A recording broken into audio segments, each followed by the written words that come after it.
প্রায় ৩ দশক ধরে বাংলা চলচ্চিত্র ও ধারাবাহিকে সাফল্যের সঙ্গে অভিনয় করে চলেছেন অভিনেতা বিশ্বজিৎ চক্রবর্তী।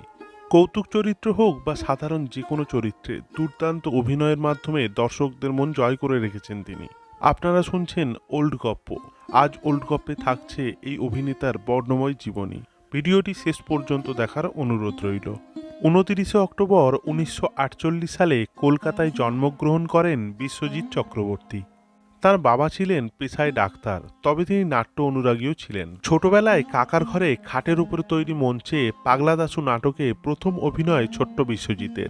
তবে এরপরে বিশেষভাবে অভিনয় করে ওঠা হয়নি তার।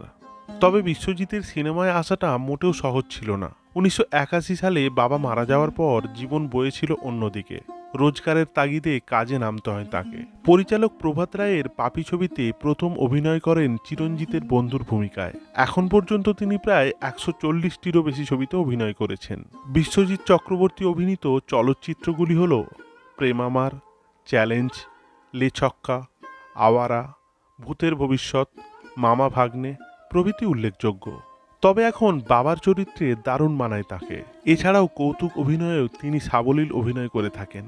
তিনি শুধু সিনেমায় অভিনয়ে সীমাবদ্ধ থাকেননি, বহু টিভি সিরিয়ালেও দক্ষতার সঙ্গে অভিনয় করেছেন। তবে যাত্রা থেকে ওয়েব সিরিজ সবেতেই তাকে দেখতে পাওয়া যায়। এছাড়াও বাংলাদেশের নায়ক শাকিব খানের দরদ ছবিতে অভিনয় করেছেন তিনি। বর্তমানে এই অভিনেতার বয়স 77 বছর। ওল্ড গপ্প চ্যানেলের পক্ষ থেকে ওনাকে শ্রদ্ধা জানাই এবং ওনার সুস্থতা কামনা করি। ভিডিওটি এই পর্যন্তই। ভালো লেগে থাকলে দয়া করে ওল্ড গপ্প চ্যানেলটি সাবস্ক্রাইব করে পাশে থাকুন। ধন্যবাদ।